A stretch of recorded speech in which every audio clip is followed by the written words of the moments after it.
Class, आप सभी आपकी ज्ञान वाटिका की पुस्तक निकाल लीजिए। अध्याय 13 ऐसे थे गुरु नानक देव जी। ये अध्याय हमने प्रीवियस वीडियो क्लास में रीड किया था। आज हम इस अध्याय का अभ्यास कार्य करेंगे। अभ्यास कार्य शुरू करने से पहले इस अध्याय में कुछ कठिन शब्द आए थे जिनके अर्थ हम पढ़ेंगे। उसके बाद हम प्रश्नोत्तर और बाकी के जो क्वेश्चंस हैं वो कंप्लीट करेंगे। ओके, सो सबसे पहले है शब्द आदि। आदि का अर्थ होता है शुरू से, यानी इन द वेरी बिगिनिंग, मतलब बिल्कुल शुरुआत से। तो गुरु नानक देव जी कौन है? सिख धर्म के आदि गुरु, यानी सबसे शुरू से जो उनके पहले गुरु रहे हैं वो। आबाद रहना, आबाद रहना का अर्थ होता है बसा हुआ। ठीक है। सत्संग, सत्संग का अर्थ होता है अच्छे व्यक्तियों का साथ। ठीक है। सत मतलब अच्छा, संग मतलब साथ, अच्छे व्यक्तियों का साथ। माया मोह मतलब धन संपत्ति और घर परिवार से अधिक लगाव। माया मोह क्या होता है? धन यानी पैसा और घर परिवार, इन सबसे ज्यादा लगाव होने को माया मोह या फिर मोह माया कहते हैं। ठीक है। शाप देना यानी किसी के लिए बुरी बात मनाना, मतलब किसी को बुरी बात बोलना, श्राप देना, कर्स करना उनको। ठीक है। अपवित्र मतलब गंदे यानी इम्प्योर।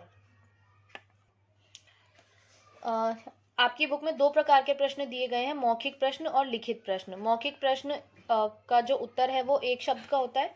ये मौखिक है, मतलब आपको लिखने नहीं होते हैं, तो आप इनके आंसर्स ऐसे साइड में जैसे मैंने लिखा हुआ है ऐसे लिख सकते हैं ताकि आपको याद करने में इजी रहे। ठीक है, एग्जाम्स टाइम पे। तो पहला प्रश्न है, सिखों के आदि गुरु कौन थे? कौन थे? गुरु नानक देव जी। ठीक है। गुरु नानक देव जी के प्रधान शिष्य कौन थे? गुरु नानक देव जी के प्रधान शिष्य का नाम क्या था? मर्दाना। ठीक है। ये आपको आपकी नोटबुक में नोट नहीं करने, या आप बुक में नोट कर सकते हैं। अब लिखित प्रश्न, ये आपको आपकी नोटबुक में नोट करने हैं। पहला प्रश्न है, गुरु जी ने मुखिया के बेटे के हाथ से पानी पीने से इनकार क्यों कर दिया था? उत्तर है, गुरु जी ने मुखिया के बेटे के हाथ से पानी पीने के लिए इसलिए मना कर दिया था क्योंकि वह परिश्रमी नहीं था। परिश्रमी मतलब मेहनती नहीं था। मुखिया का बेटा मेहनती नहीं था, इसलिए मेहनत करने से जो हाथों की उंगलियों के पास गांठें पड़ जाती हैं वो उसके हाथ में नहीं थी। तो इसीलिए गुरुजी ने उसके हाथ को देखा तो फिर उसके हाथ से पानी पीने से मना कर दिया, क्योंकि वो परिश्रम यानी मेहनत नहीं करता था। प्रश्न 2, गुरुजी ने कैसे पहचाना कि मुखिया का बेटा अपने हाथ से काम नहीं करता था? उत्तर है, गुरुजी ने इस प्रकार पहचान लिया कि मुखिया का बेटा अपने हाथों से काम नहीं करता था क्योंकि उसके हाथों में उंगलियों के पास मेहनत से गांठें नहीं पड़ी थी।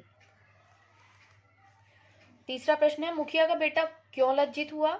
उत्तर है, गुरुजी की बात सुनकर मुखिया का बेटा लज्जित हुआ। गुरुजी ने जो उसको कहा कि मैं तुम्हारे हाथ अपवित्र है और मैं तुम्हारे हाथ से पानी नहीं पीऊंगा, तो ये सुन के वो लज्जित हो गया। क्यों नहीं पीऊंगा, उसका रीजन भी बताया कि तुम्हारे हाथ की उंगलियों के पास मेहनत की गांठें नहीं पड़ी है। इस तरह से उन्होंने कुछ बोला था, जिसके बाद उसे खुद पर शर्म आई। लज्जित होना मतलब खुद पर शर्मिंदा होना।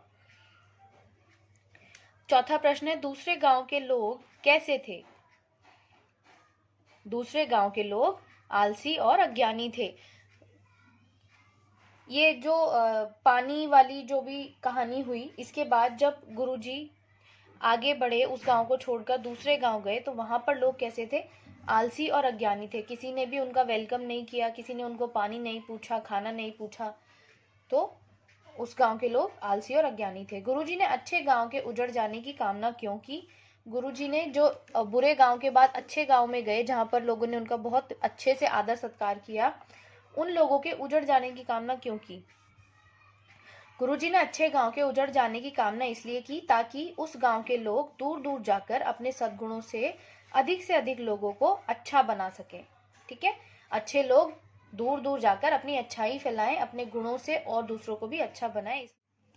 किसने किससे कहा? इसके हाथ पवित्र नहीं है। ये बात किसने कही थी? गुरुजी ने लोगों से कही थी जब मुखिया का बेटा गुरुजी को पानी देने आया था। मेरे हाथ धुले हुए साफ और सुथरे हैं। ये बात किसने कही थी? मुखिया के लड़के ने। किससे? गुरुजी से। जिस गांव में आपका अपमान हुआ वहां के लोगों को आपने वहीं रहने का आशीर्वाद दिया। ये किसने कहा था? ये कहा था गुरुजी के जो प्रधान शिष्य थे मर्दाना, उन्होंने गुरुजी से कहा था। ठीक है,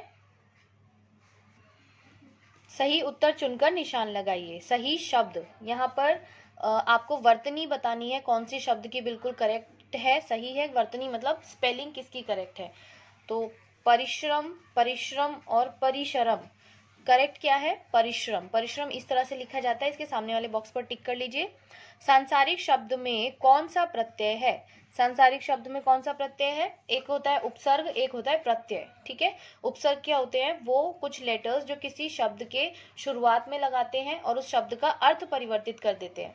ठीक है, और प्रत्यय क्या होता है? किसी शब्द के अंत में कुछ लेटर्स को, कुछ वर्णों को ऐड कर देना जिससे उस शब्द का अर्थ बदल जाए। ठीक है, तो वो जो लेटर्स होते हैं ना, उन्हें प्रत्यय कहते हैं। उपसर्ग और प्रत्यय, जो पहले लगते हैं उपसर्ग, जो बाद में लगते हैं वो प्रत्यय।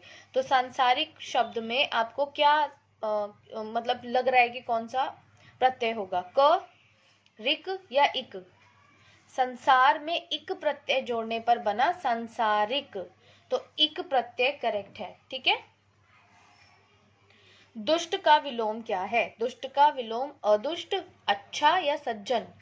दुष्ट का विलोम सज्जन होता है। ठीक है, सज्जन मतलब अच्छा पुरुष और दुष्ट मतलब बुरा व्यक्ति या बुरा पुरुष। श्रद्धा पूर्वक शब्द में कौन सा प्रत्यय है? अगेन प्रत्यय मैंने आपको बताया किसी शब्द के एंड में ऐड होते हैं। श्रद्धा पूर्वक, क और वक, ये देखो इसमें यहाँ पर श्रद्धा अलग के कंप्लीट शब्द है, उसमें पूर्वक जोड़ने पर बना श्रद्धा पूर्वक। जैसे संसार एक कंप्लीट शब्द था जिसमें इक प्रत्यय जोड़ने पर बना था सांसारिक, ऐसे ही श्रद्धा में पूर्वक जोड़ने पर बना श्रद्धा पूर्वक। तो पूर्वक क्या हुआ आपका? करेक्ट प्रत्यय। उचित रूप से वाक्य पूरे कीजिए। सुबह होने पर गांव के डैश लोग उनका मजाक उड़ाने लगे। दुष्टता, अब यहाँ पर दुष्टता आएगा या दुष्ट आएगा? गांव के लोग दुष्ट थे, तो इसका करेक्ट जो यहाँ पर लिखना है दुष्टता नहीं आएगा, वो है दुष्ट। गांव के दुष्ट लोग उनका मजाक उड़ाने लगे। वहां के लोग आलसी और अज्ञान थे या अज्ञानी थे? अज्ञानी थे। ठीक है, उन लोगों ने बड़ी डैश और डैश से इन फकीरों का स्वागत किया। नम्र और उदार, तो नम्र और उदार को अगर हम भाव में परिवर्तित करें तो नम्रता और उदारता, है ना? तो उनका ये भाव था, उन्होंने नम्रता और उदारता के साथ उनका वेलकम किया, उनका स्वागत किया, तो नम्रता और उदारता फिल कर लीजिए। अगला है, वे डैश के महान उपासक थे। किसके? मानव या मानवता के? मानव से बना मानवता, मानवता के महान उपासक थे। वे मनुष्य की सेवा करना ही सबसे बड़ा डैश मानते थे। धार्मिक मानते थे या धर्म मानते थे? जैसे यहाँ पर बच्चे ने धार्मिकता लिखा हुआ था, ये इनकरेक्ट है, यहाँ पर आएगा सबसे बड़ा धर्म मानते थे। ठीक है, मानव की सेवा। एक वचन से बहुवचन बनाइए। एक वचन बहुवचन आपको पता है, एक संख्या में या फिर एक से ज्यादा के लिए बहुवचन का प्रयोग करते हैं और एक के लिए एक वचन का। तो घटना एक हो गया, बहुत सारी घटनाओं के लिए क्या यूज करेंगे? घटनाएं। यात्रा, यात्राएं। संतान, संतानें। इकट्ठा, इकट्ठे। नारी, नारियां। बेटा, बेटे। आदर पूर्वक शब्द में पूर्वक प्रत्यय लगाने से बना, आदर पूर्वक शब्द में पूर्वक प्रत्यय लगाने से बना है, ऐसे 4 शब्द सोचकर लिखिए। अब जैसे आदर पूर्वक में आदर के साथ पूर्वक ऐड करने पर बना नया शब्द आदर पूर्वक, ऐसे ही आपको पूर्वक ऐड करके और 4 शब्द लिखने हैं। तो आप क्या क्या लिख सकते हैं? सम्मान में पूर्वक ऐड करेंगे सम्मान पूर्वक, ध्यान में पूर्वक ऐड करेंगे ध्यान पूर्वक, श्रद्धा प्लस पूर्वक श्रद्धा पूर्वक, ज्ञान प्लस पूर्वक ज्ञान पूर्वक। अब यहाँ पर बच्चे ने क के ऊपर र की मात्रा लगाई थी, ये गलत है, व के ऊपर आएगी। ठीक है, इसीलिए मैं आपको बार बार रिपीट करती हूँ कि आप वीडियो पहले देखिए, देन आप आंसर्स लिखिए।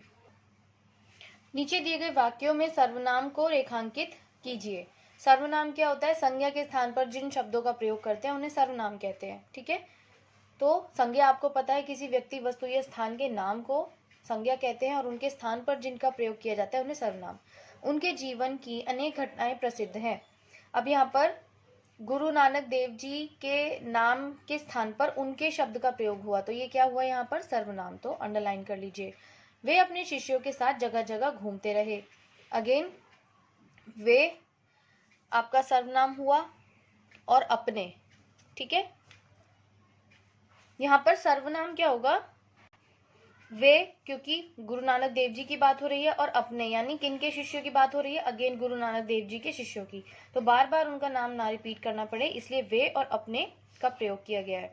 आप इसके हाथ का पानी क्यों नहीं पीते? अगेन आप और इसके, यहाँ पर आप किसके लिए यूज किया है? गुरु नानक देव जी के लिए, और इसके जो मुखिया का बेटा था उसके लिए ये शब्द यूज किया गया है, ठीक है। तो ये दोनों आपके सर्वनाम हो गए। मेरे हाथ धुले हुए साफ और सुथरे हैं। यहाँ पर मेरे किसके नाम के जगह पर यूज किया है? मुखिया के बेटे के नाम के स्थान पर, ठीक है। मुझे तो उन्हीं पवित्र हाथों से पानी पीना है। मुझे, यहाँ पर मुझे कौन बोल रहा है? कौन अपने लिए प्रयोग कर रहा है? गुरु नानक देव जी। तो उनका नाम रिपीट बार बार ना करना पड़े, इसलिए मुझे का प्रयोग किया गया है। तो ऐसे सही स्थान पर बिंदु या चंद्र बिंदु लगाइए और फिर लिखिए। अब यहाँ पर देखिए, ऊंची में बिंदु आएगा, ऊंची। जैसे यहाँ पर बच्चे ने चंद्र बिंदु लगाया था, ये इनकरेक्ट था, बिंदु आना है। इसीलिए मैं आपको फिर से रिपीट कर रही हूँ कि आप प्लीज वीडियो पहले देखा कीजिए, देन आप जो फोटो सेंड की जाती है उसमें से आप हेल्प ले सकते हैं, ओके। गंभीर में भी क्या आता है? बिंदु आता है, गंभीर, ठीक है, ग के ऊपर बिंदु। गांव, अब यहाँ पर गांव में क्या है? चंद्र बिंदु आएगा, ठीक। गांठ में भी, अब देखिए गांव, गांठ, तो साउंड आपको समझ में आ रहा है ना कि कहाँ पर चंद्र बिंदु आएगा? ऊंची, गंभीर, यहाँ पर बिंदु, और गांठ, गांव, यहाँ पर चंद्र बिंदु। उंगली में ऊपर चंद्र बिंदु आएगा। घटा, और यहाँ पर इसको घंटा लिखना चाहते हैं तो यहाँ पर बिंदु आएगा ऊपर, घंटा, ठीक है। ये यहाँ पर गंदगी लिखने के लिए ग के ऊपर बिंदु आएगा, गंदगी। वहां के लिए हा के ऊपर चंद्र बिंदु, वहां। इन भाववाचक संज्ञाओं से विशेषण बनाइए। भाववाचक संज्ञा क्या होती है? वे नाम जो भाव को प्रकट करते हैं, मतलब भावों के नाम, इमोशंस के नाम, भाववाचक संज्ञा हो गई, ठीक है। उनसे क्या बनाना है? विशेषण बनाना है। विशेषण क्या होता है? संज्ञा की विशेषता बताने वाले शब्द विशेषण कहलाते हैं। तो भाववाचक संज्ञा से विशेषण बनाना है। तो गंभीरता क्या है? भाव हो गया, गंभीरता, ठीक है। उससे विशेषण बना गंभीर, ठीक है। जैसे समस्या के लिए अगर हम बताना चाहें कि समस्या कैसी है, तो गंभीर समस्या है। तो यहाँ पर गंभीर शब्द क्या है? समस्या जो शब्द है उसके बारे में बता रहा है। तो जो शब्द कुछ बताते हैं दूसरे शब्द के बारे में, वो क्या होते हैं? विशेषण होते हैं, विशेषता बताते हैं। तो गंभीर क्या हो गया? एक विशेषण ही तो हुआ, ठीक है। उदारता भाव हो गया, इसका विशेषण हुआ उदार, जैसे उदार व्यक्ति। प्यास, प्यासी, ठीक है, या प्यासा, ठीक। अच्छाई, अच्छा, अच्छा व्यक्ति, अच्छा स्कूल, अच्छा विषय। आलस्य, आलसी। सफाई, साफ, साफ पानी, ठीक है, साफ कपड़े। तो विशेषण है, यानी जो संज्ञा शब्द है उनके बारे में कुछ विशेषता बता रहे हैं। तो ये सारे हमने इनको विशेषण में चेंज कर लिया। पाठ में से 4 युग्म शब्द ढूंढकर लिखिए। युग्म शब्द मतलब जो रिपीट होते हैं। जैसे पाठ में क्या क्या आया था? जहां जहां, कोने कोने, दूर दूर और जगह जगह, ठीक।